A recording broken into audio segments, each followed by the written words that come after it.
Filipenses capítulo 3, versículo 12, Filipenses 3:12, pero como siempre vamos a pedirle al Señor que bendiga nuestro estudio. Padre, te damos gracias, Señor, y te pedimos que estés presente en nuestro estudio.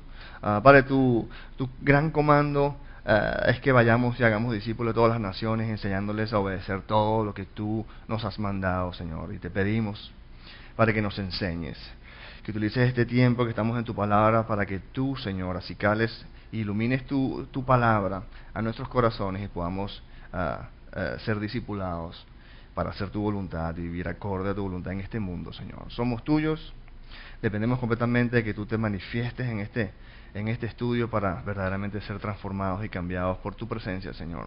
Ningún ser humano tiene la capacidad de hacerlo con pura carisma humana, aparte del poder de tu Espíritu, Señor. Así que somos tuyos y encomendamos este tiempo en tus manos. En Cristo Jesús pedimos amén. ¿Ok? Bueno, estamos en Filipenses, como saben. Filipenses es la epístola del gozo, y hemos visto que el gozo, la alegría, la felicidad cristiana está conectada con nuestra manera de pensar. ¿Ok? Y el punto principal y que tenemos que tener claro es que en nuestras vidas nada va a cambiar hasta que nosotros cambiemos nuestra manera de pensar. ¿Por qué? Bueno, porque lo que nosotros pensamos, lo que creemos, es lo que determina cómo nos vamos a sentir y lo que vamos a hacer. Y hemos visto hasta ahora que Filipenses, que tiene 4 capítulos, nos habla de 4 mentes. Y hemos visto en la mente, en el capítulo 1, de que si queremos experimentar el gozo de Dios, tenemos que tener una mente comprometida con el reino de Dios. Lo vimos a detalle cuando estuvimos estudiando el capítulo 1, y en el capítulo 2 vimos que si queremos también experimentar el gozo de Dios, tenemos que tener una mente sumisa a la voluntad de Dios. En el versículo, mejor dicho, en el capítulo 3, que es en el que estamos, y lo hemos estado estudiando ya, esta es la tercera vez creo que es la tercera vez que nos reunimos para estudiar este capítulo, pero hemos estado viendo en forma particular de que si queremos experimentar el gozo de Dios, tenemos que tener una mente libre de religiosidad, enfocada singularmente en el Señor. Una mente libre de religiosidad, que está enfocada singularmente en nuestro Señor Jesucristo. Y a manera de texto previo, porque vamos a estar en el versículo 12, pero quiero leer desde el versículo 7 para dar un poquito de contexto. Dice que Pablo estaba hablando de que todo aquello que para mí era ganancia, leo ahí, ahora lo considero pérdida por causa de Cristo. Dice, es más, en el versículo 8 dice, todo lo he considerado pérdida por razón del incomparable valor de conocer a Cristo Jesús, mi Señor. Aquí Pablo está hablando, porque estaba hablando de su currículum, de su resumen o de su pedigrí religioso, que era donde él estaba anclando su identidad, donde él estaba anclando y buscando que ahí es donde está la felicidad, la seguridad, la razón para vivir. Y Pablo está diciendo que lo da por pérdida, por la razón del incomparable valor de conocer a Cristo Jesús, mi Señor. Y continúa en el versículo 8 y dice que por Él lo he perdido todo y lo tengo por estiércol, a fin de ganar a Cristo y de encontrarme unido a Él. Seguía diciendo que no quiero mi propia justicia que procede de la ley, sino la que se obtiene mediante la fe en Cristo, la justicia que procede de Dios, basada en la fe. Luego en el versículo 10 dice, lo he perdido todo a fin de conocer a Cristo, que es lo que estuvimos estudiando la semana pasada, lo he perdido todo a fin de conocer a Cristo, experimentar el poder que se manifestó en su resurrección, participar en sus sufrimientos y llegar a ser semejante a Él en su muerte. Y el último versículo que vimos la semana pasada dice, y así espero alcanzar la resurrección de entre los muertos. ¿Ok? Pero entonces Pablo continúa y nos dice hoy en el versículo que nos toca, en el versículo 12 dice, no es que ya lo haya conseguido todo o que ya sea perfecto. Pablo está hablando aquí, mira, estoy esperando alcanzar la resurrección de los muertos, como quien dice, buscando conocer a Cristo para experimentar su poder, el poder de su resurrección, participar en sus sufrimientos y llegar a ser semejante a Él en su muerte. Pero Pablo dice aquí y advierte, no es que yo ya haya conseguido todo o que sea perfecto. ¿Okay? Obviamente Pablo no está hablando de que él lo haya logrado, y ciertamente yo hablo aquí desde este púlpito, no hemos llegado, ¿okay? Ninguno de nosotros ha llegado, no hay nadie perfecto. Solo Jesucristo es perfecto, pero estamos en esa lucha, es decir, en ese camino, en ese peregrinaje en el cual estamos buscando al Señor y conocer cada día más, basado en participar en sus sufrimientos y llegar a ser semejante a Él en su muerte. Y bueno, de eso lo hablamos hartamente la semana pasada. Si quieren, retomen eso en las notas o en el estudio anterior. Pero el punto es que aquí Pablo se mueve y dice, sin embargo, Dice, no es que yo me considere que lo he conseguido todo, que ya sea perfecto. Sin embargo, sigo adelante esperando alcanzar aquello para lo cual Cristo Jesús me alcanzó a mí. Entonces vemos que Pablo se pone como que en cierta forma un poco personal y dice, el punto es que sigo adelante esperando que alcanzar. Esa palabra alcanzar es como arrestar o tomar posesión de aquello para lo cual Cristo Jesús me alcanzó o tomó posesión de mí, ¿no? Y vemos aquí, la primera pregunta es, mira, ¿cómo Jesucristo arrestó a Pablo?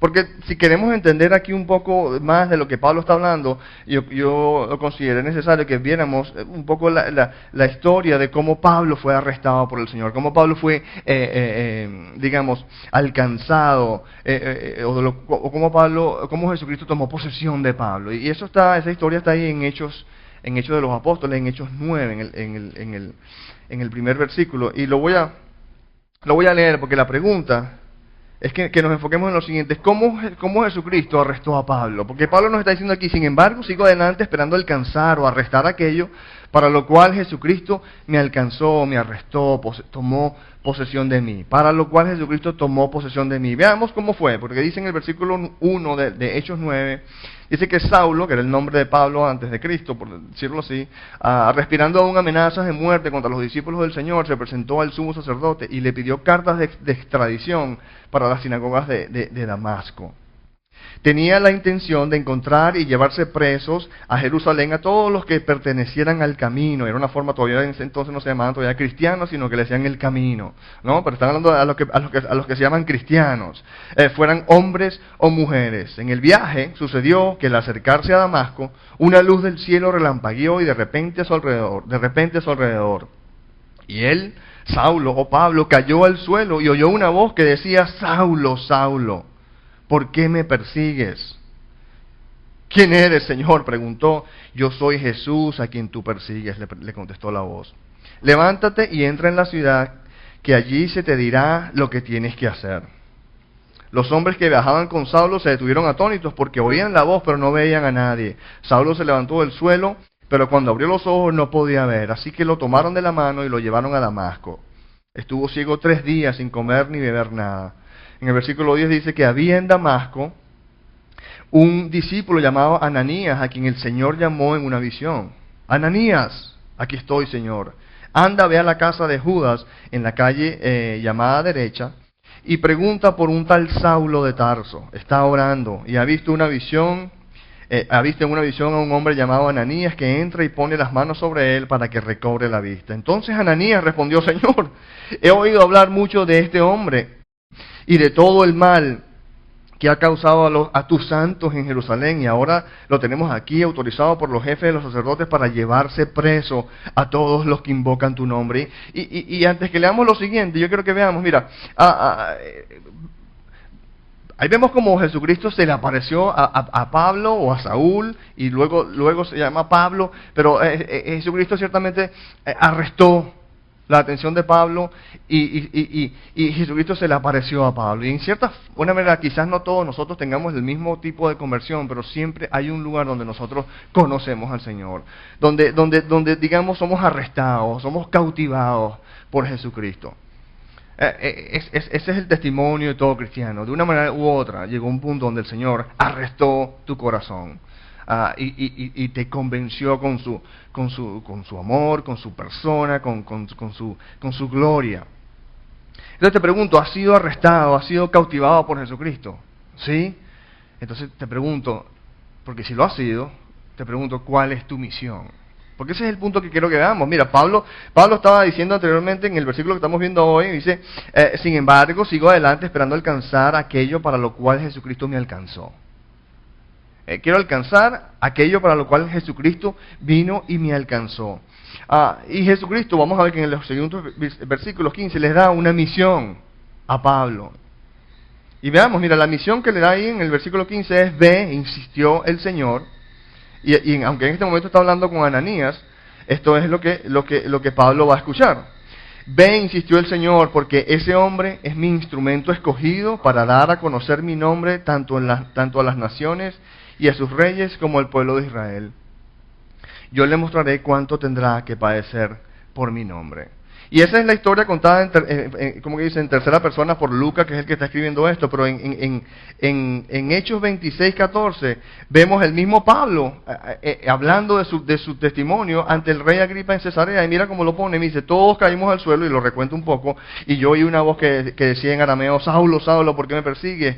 ¿Qué sacas con darte cabezazo contra la pared? Entonces pregunté, ¿quién eres, Señor? Yo soy Jesús, a quien tú persigues, me contestó él, y mira lo que dice Pablo, él mismo, de su propia asignación que el Pablo le da, que el Señor Jesucristo le da, su propia misión, y dice, ahora ponte de pie y escúchame, me he aparecido a ti con el fin de designarte siervo y testigo de lo que has visto de mí y de lo que te voy a revelar. Te liberaré de tu propio pueblo y de los gentiles, y mira, te envío a estos para que les abras los ojos y se conviertan de las tinieblas a la luz y del poder de Satanás a Dios, a fin de que por fe en mí reciban el perdón de los pecados y la herencia entre los santificados. Ok, un poco más escritura, probablemente lo que necesitamos, pero quería que fuera un poco claro, en caso de que no estuviéramos con la historia de Pablo y su llamamiento. Pablo tiene un momento donde el Señor lo cautiva, lo arresta y le da una asignación. Y el punto que tenía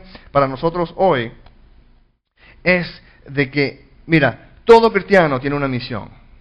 Todo cristiano tiene una misión, una asignación del Señor para servirlo a Él en el avance de su reino en este mundo. Todo cristiano, todos todos los que llegamos al Señor y somos cautivados por Él, no somos cautivados simplemente para nuestro propio deleite, sino que estamos cautivados y somos dejados en este mundo con una misión. Eso, Mateo 28, 19 lo pone clarito, por tanto vayan y hagan discípulos a todas las naciones. Y eso es un comando a sus discípulos, todos sus discípulos, bautizándolos en el nombre del Padre, Hijo y del Espíritu Santo, dice, enseñándoles a obedecer todo lo que les he mandado o enseñado a ustedes, y les aseguro que estaré con ustedes hasta el fin del mundo. Es la gran comisión para todo cristiano, para todo que se llama un seguidor de Cristo. Es más, en Efesios 2:10, la palabra lo pone claramente, dice, porque somos hechura de Dios, creados en Cristo Jesús, hemos nacido de nuevo en Cristo Jesús para buenas obras. Es para buenas obras, las cuales Dios dispuso antemano a fin de que las pongamos en práctica. Todo cristiano tiene una misión, una asignación del Señor para servirlo a Él en el avance de su reino en este mundo. Pero la gran pregunta entonces, ¿cuál es la tuya? Si tú eres cristiano, si a ti Jesucristo te ha cautivado y te ha arrestado y ahora eres de Él porque te convenció y le entregaste tu vida, el Señor te da una asignación. Porque todos tenemos una asignación. Y la pregunta es, mira, ¿cuál es la tuya? ¿Sabes cuál es la tuya? Todo cristiano tiene una misión, una asignación del Señor para servirlo a Él en el avance de su reino en este mundo. ¿Cuál es la tuya? Y te invito a meditar, si no la sabes y no la estás poniendo en práctica, y si la sabes y no la estás poniendo en práctica, estoy exhortando a que pongas manos a la obra, porque no es para ti nada más. Aquí, en cierta forma, estamos para aquellos que todavía no están en el bote, digamos, en el barco, en el arca de Jesucristo, para salvación de las almas que Jesucristo murió en la cruz para salvar. Y todo cristiano tiene una misión, una asignación del Señor para servirlo a Él en el avance de su reino en este mundo. ¿Cuál es la tuya? Ok, pero mira, si seguimos entonces leyendo en Filipenses, ya van a ver cómo esto se pone y se cierra por completo y toma sentido, porque mira, en el versículo 13 y 14 dice, hermanos, no pienso que yo mismo lo haya logrado ya, más bien, una cosa hago, olvidando lo que queda atrás y esforzándome por alcanzar lo que está adelante. Mira lo que dice el 14, sigo avanzando hacia la meta para ganar el premio que Dios ofrece mediante su llamamiento celestial en Cristo Jesús. Mira, el versículo 14 dice, sigo avanzando hacia la meta. Es como una carrera. Y si bien Dios es soberano, la palabra de Dios enseña que estamos en una carrera y hay exhortación tras exhortación. O sea que el Señor nos está llamando a hacer algo. Él quiere nuestra cooperación. Si bien es Él en última instancia que termina siendo soberano de todo, Él exige, escoge y demanda nuestra ayuda, o es decir, nuestra cooperación, y Pablo nos dice aquí, sigo avanzando hacia la meta. Y entonces yo estaba meditando, bueno, ¿cuál es la meta? Ciertamente la meta final es vida eterna, pues no conocer a Dios y deleitarnos de Él por toda la eternidad. Pero si meditamos bíblicamente, y Pablo está hablando de sigo avanzando hacia la meta, bueno, ¿quién mejor que para preguntarle de qué se trata esta meta sino a Pablo mismo? Y mira, la pregunta es la siguiente, en última instancia, ¿cuál es la meta de un cristiano? Porque podemos por asociación ver la meta de Pablo y por asociación vernos nosotros mismos. Mira, ¿cuál es la meta? Y vamos a ver, se lo voy a decir de una vez. Mira, la meta, sorpresivamente la meta es mantener la fe. Ciertamente el método es mediante una vida de santidad y servicio al Señor. Pero la meta es mantener la fe.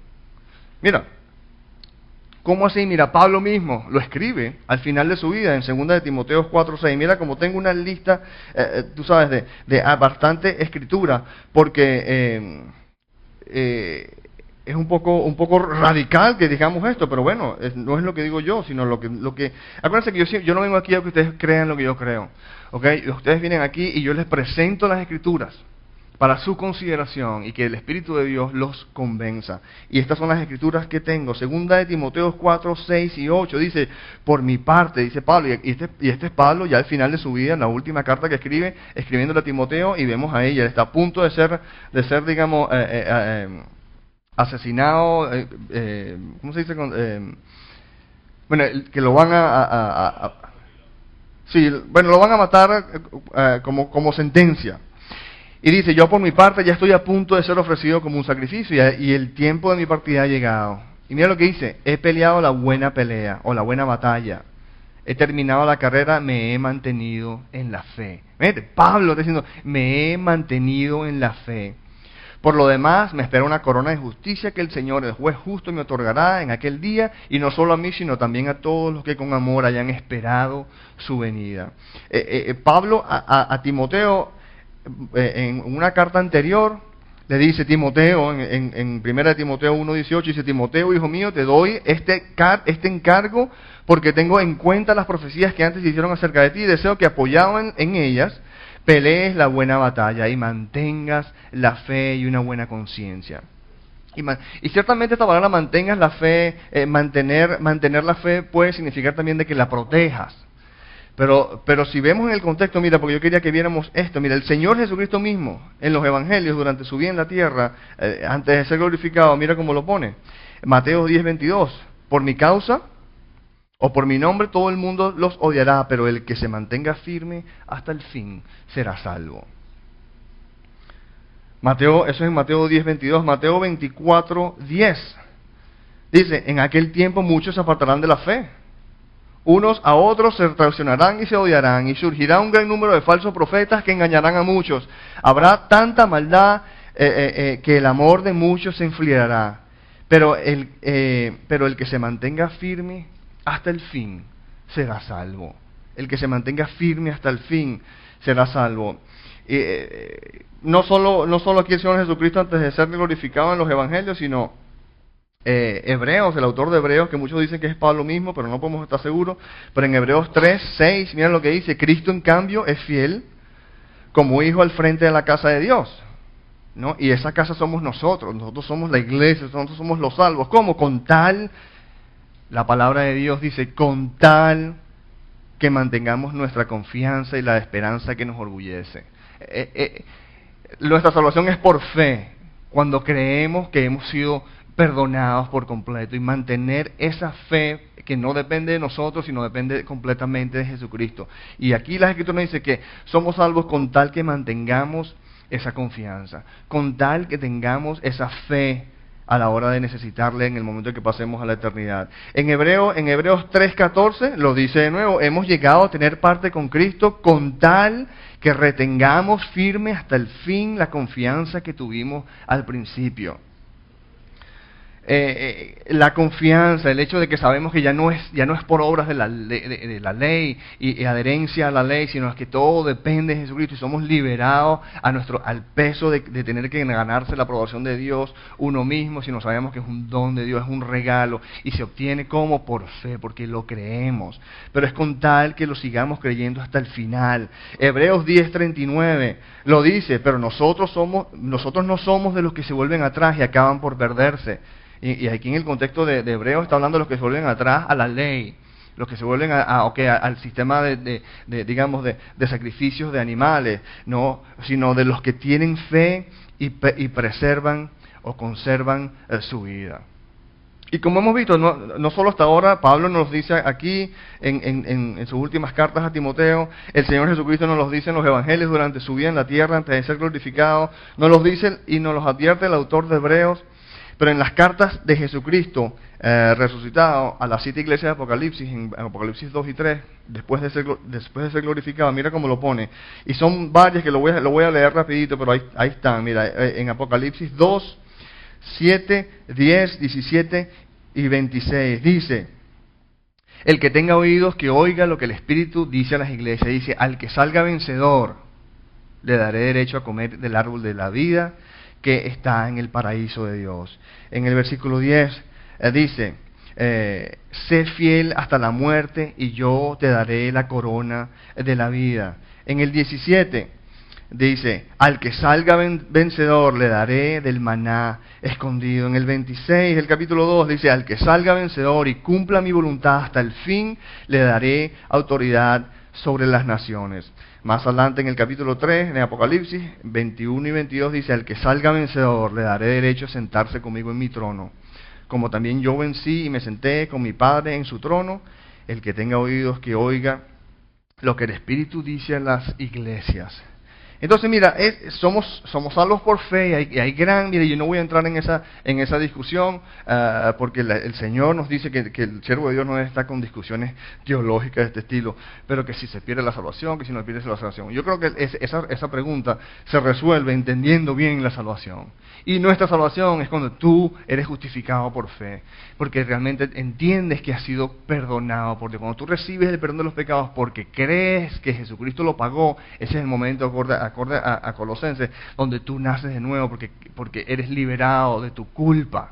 Cuando tú crees, wow, entonces no depende de mí, sino que, Dios, no es que cambiamos a Dios y Dios ahora es un Dios condonador de pecado que no le importa y ciertamente no, Dios es un Dios que odia el pecado y lo odia infinitamente porque es directamente proporcional a su amor infinito. Pero la ira de Dios contra mi pecado ha sido aplacada por completo por Jesucristo, no porque yo tenga la capacidad de portarme bien. ¡Wow! Y recibes fe para creer que la ira de Dios no te va a tocar. Porque yo siempre les doy a ustedes que si estoy salvo, no estoy salvo, que si se pierde la salvación, no sé. El punto es, ¿qué es la salvación? La salvación es que tú tienes fe de salvación. Verdaderamente tú crees que la ira de Dios no te va a tocar porque Jesucristo la aplacó. Y la gran pregunta es, ¿tengo fe de salvación?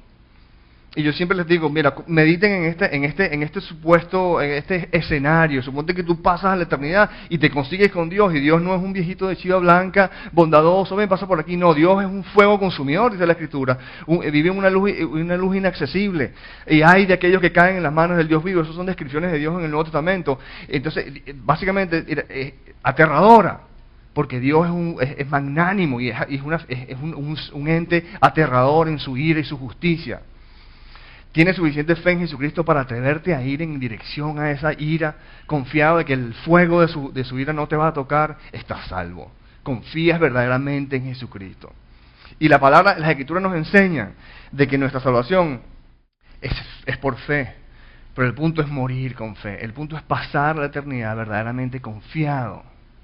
Entonces esa es la meta. La meta es mantener. La meta es que pasemos a la eternidad llenos de fe en Jesucristo. Esa es la meta bíblicamente, lo que vemos acorde a las Escrituras que hemos meditado hoy, la meta es que pasemos a la eternidad llenos de fe en Jesucristo, con un corazón lleno de fe.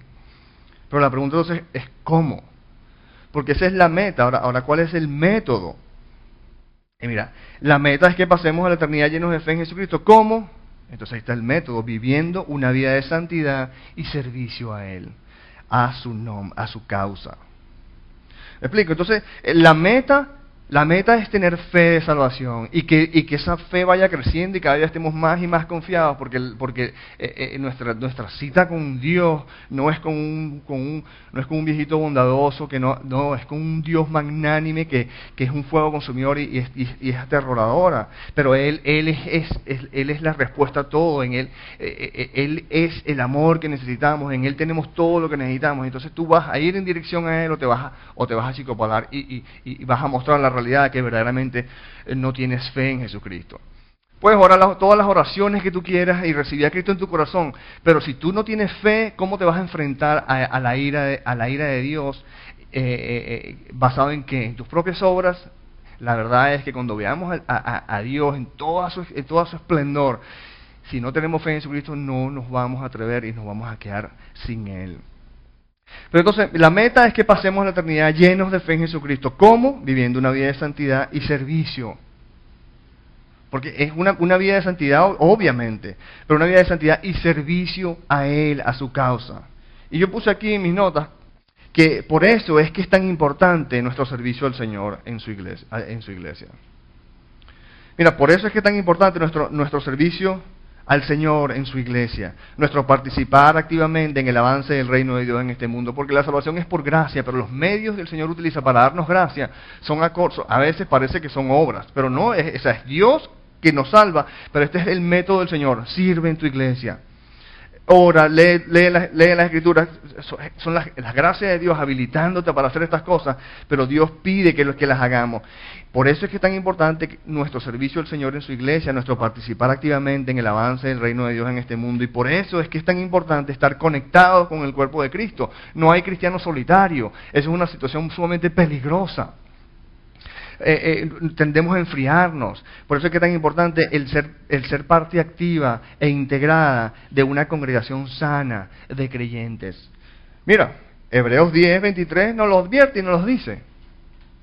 Mantengamos firme la esperanza que profesamos. ¿Qué está diciendo ahí? Mantengamos firme esta fe, que creemos que Jesucristo pagó por todo. Y cuando la ira de Dios no nos va a tocar, no porque hayamos que nuestras buenas obras sobrepasen las malas obras, o que podamos ser buenos, no, porque Jesucristo con su sacrificio perfecto aplacó la ira de Dios por completo. Y esa es la única razón por la cual yo voy a poder ir a la presencia de Dios, y en la presencia de Dios su ira contra mi pecado no me va a tocar, porque se fue aplacada por Jesucristo. ¿Verdaderamente tú crees eso? Y dice, mira, mantengamos firme la esperanza que profesamos, porque fiel es el que hizo la promesa.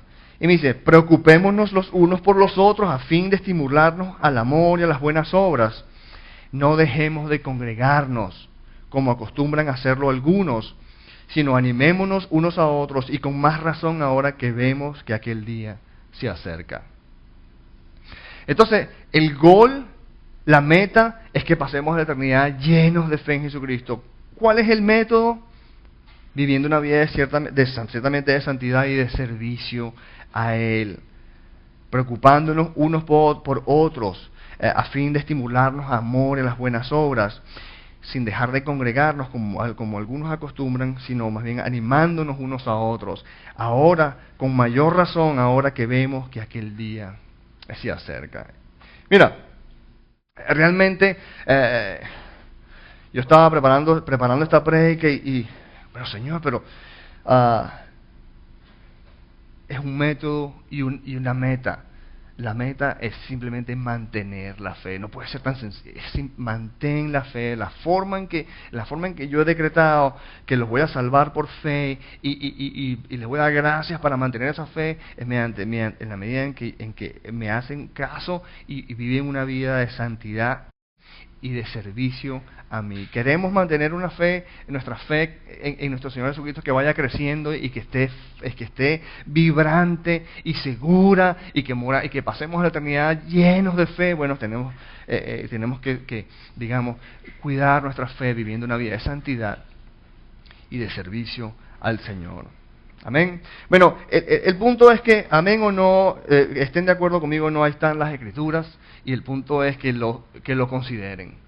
Y van a ver, es muy bacán como bien, aquí Pablo lo dice, pero antes quiero que consideramos un puntito más aquí en el versículo 13, porque en el versículo 13 dice, más bien una cosa hago, dice Pablo, olvidando lo que queda atrás y esforzándome por alcanzar lo que está delante. Mira esta actitud de Pablo, porque es un poco aquí como de paréntesis, pero dice, más bien una cosa hago, olvidando lo que queda atrás y esforzándome por alcanzar lo que está delante.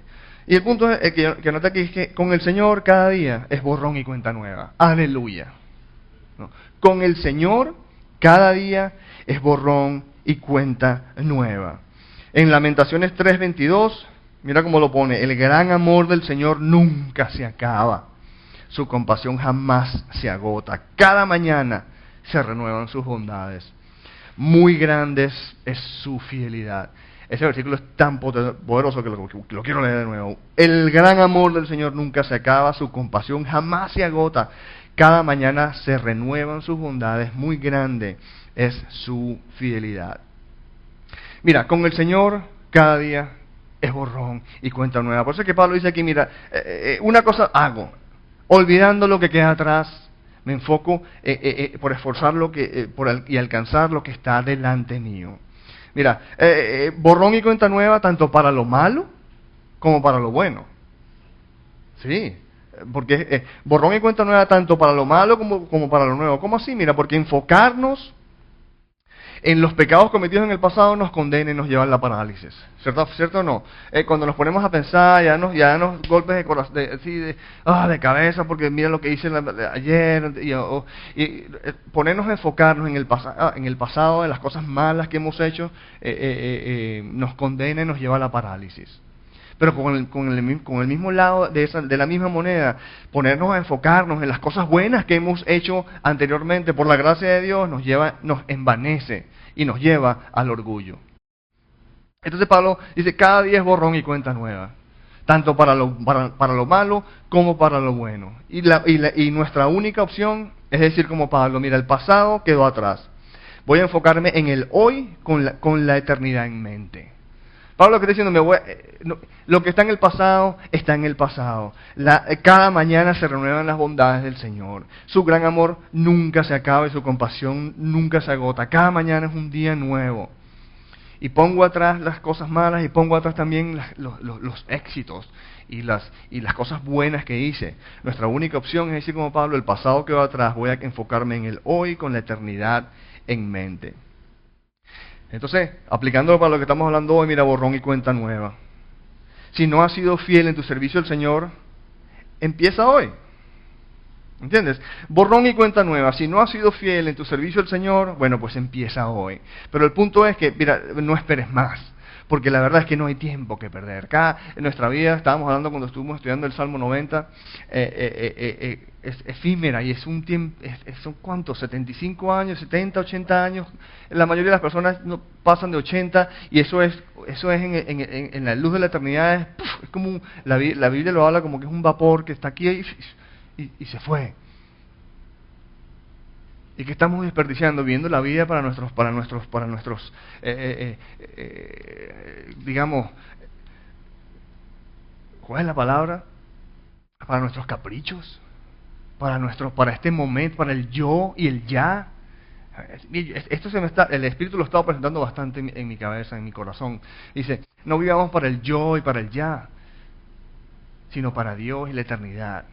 No vivamos para el yo y para el ya, a lo que tú y yo estamos naturalmente cableados para que sea el yo, vivir para el yo y ya, con miopía en el aspecto de lo que nos enfocamos. No vivamos para el yo y para el ya, sino para el Dios y la eternidad.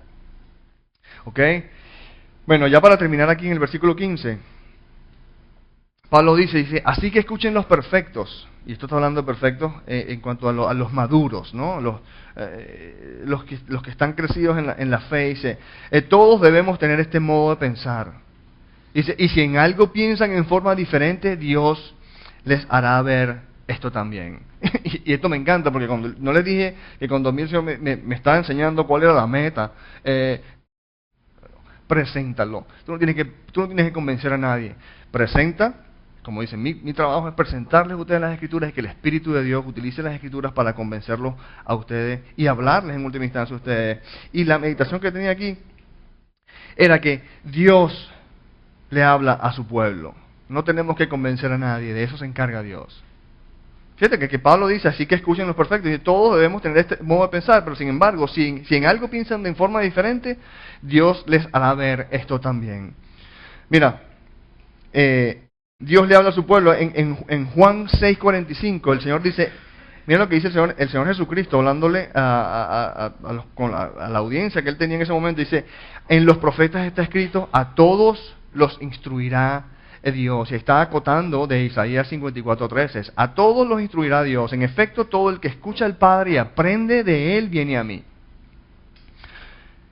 Juan 6:45 dice, en los profetas está escrito, a todos los instruirá Dios. El que va a enseñar a la gente es Dios. Isaías 43:13, en efecto, todo el que escucha al Padre y aprende de Él viene a mí. Pero entonces, ¿a quién?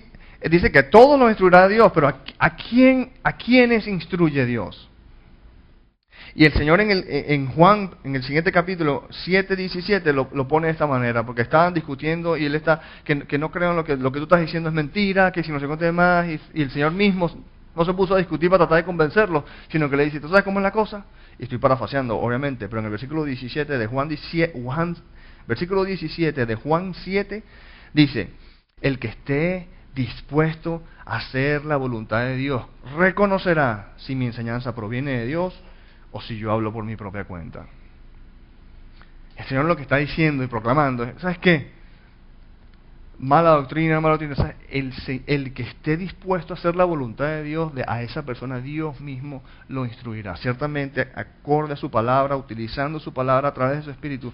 Pero todo lo que toma es un alma que esté dispuesta, ¿verdad?, no, a hacer la voluntad de Dios. Salga sapo, salga rana. Cuando tú dices, ¿sabes qué, Señor? Dime cuál es tu voluntad. Y si es morir para mí, es algo que no me agrada, pues lucharé con él, pero mi intención es ponerlo en práctica. No es que vengo a Dios, déjame ver cuál es la voluntad de Dios, a ver si es que me conviene para ponerla en práctica. Santiago dice que esa persona de doble ánimo no recibirá nada.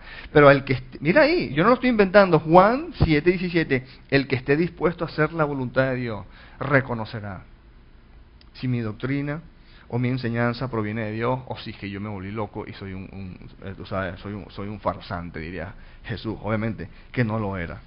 Mira, el punto es el siguiente, mira, Dios promete instruir Él mismo a todo el que esté dispuesto a hacer su voluntad. Ya para finalizar el 16, pero leo desde el 15, dice, todos debemos tener este modo de pensar. Y si en algo piensan de forma diferente, Dios les hará ver esto también. Pero el 16, y con el cual cerramos hoy, dice, en todo caso, vivamos de acuerdo con lo que ya hemos alcanzado. ¿Y qué es lo que está diciendo Pablo aquí? ¿Qué es lo que está diciendo el Señor a través de Pablo? Mira, lo puse acá, es que mantengamos el espíritu de unidad, enfocándonos no en nuestras diferencias, sino en lo que estamos de acuerdo. En un cuerpo donde la palabra del pastor no es amén y es dogma y es lo que cree Calvary Chapel, es lo que creen los bautistas, o es lo que cree mi alianza, es a una denominación, a un pastor. No, nuestra alianza es a la palabra de Dios, y hay lugares en la palabra de Dios en las cuales las cosas se prestan, bueno, yo lo veo así, que si el rapto para acá, que si es antes o después, o que si en las cosas menores, tolerancia, en las mayores, convicción. Pero el punto que nos enseña aquí el Señor en las Escrituras es que mantengamos el espíritu de unidad, enfocándonos no en nuestras diferencias, sino en lo que estamos de acuerdo. Obviamente tenemos que estar y luchar por la fe, ¿no? Por los pilares básicos y las cosas que no son movibles. Pero si tú te pones a ver, hay muchas cosas que no son mayores y que las convertimos en menores por simple preferencia. Y en última instancia es por inseguridad. Porque mi sistema está anclado, y mi seguridad está anclado en que las cosas sean así como las veo. Y si vienes y me dices que no son como yo, entonces mi seguridad se va a... ¿Sabes qué? La seguridad está en Dios y su palabra. Y poco a poco Él nos va hablando y nos va convenciendo. Pero mantengamos un espíritu de unidad, enfocados no en las cosas en las cuales diferimos, De esa se encarga Dios poco a poco de irnos dando unidad, sino más bien de estando en las cosas aquellas en las cuales estamos de acuerdo y simplemente pongámoslas entonces en práctica. Amén. Ok, bueno, nada cambia hasta que cambiamos nuestra manera de pensar. Porque lo que pensamos, lo que creemos, determina lo que sentimos y lo que hacemos. Y hemos visto que si queremos experimentar el gozo de Dios, tenemos que tener una mente comprometida con el reino de Dios, capítulo 1, una mente sumisa a la voluntad, capítulo 2, y en capítulo 3, una mente libre de religiosidad, enfocada singularmente en el Señor. Y mira esto, enfocados en la misión que de Él hemos recibido, de hacer discípulos y fielmente servirlo a Él, para que cuando venga nos consiga llenos de fe. Y voy a repetirlo porque dice, una mente libre de religiosidad, enfocada singularmente en el Señor, enfocados en la misión que de Él hemos recibido de hacer discípulos y fielmente servirlo a Él. ¿Para qué? Para que cuando llegue nos consiga llenos de fe. Él mismo pregunta en Lucas 18:8 y dice, cuando venga el Hijo del Hombre, ¿encontrará fe en la tierra? Amén. Que sí sea, que sí consiga fe en nuestros corazones, en la medida en que Él mismo hace la obra de darnos fe cada día más, en la medida en que aplicamos el método de vivir una vida de santidad y de servicio a Él. Padre, somos tuyos, Señor. Te damos gracias porque tú fuiste el que nos alcanzaste.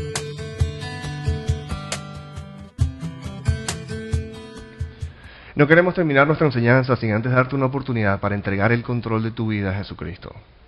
No estoy hablando acerca de hacerte religioso o de afiliarte a alguna iglesia en particular. Estoy hablando acerca de conseguir verdadera vida, paz y gozo a través de una relación personal con el Señor Jesucristo. Si estás decidido, repite conmigo, Señor Jesucristo, me arrepiento de todos mis pecados. Te pido que entres en mi vida. Sé mi Señor y Salvador.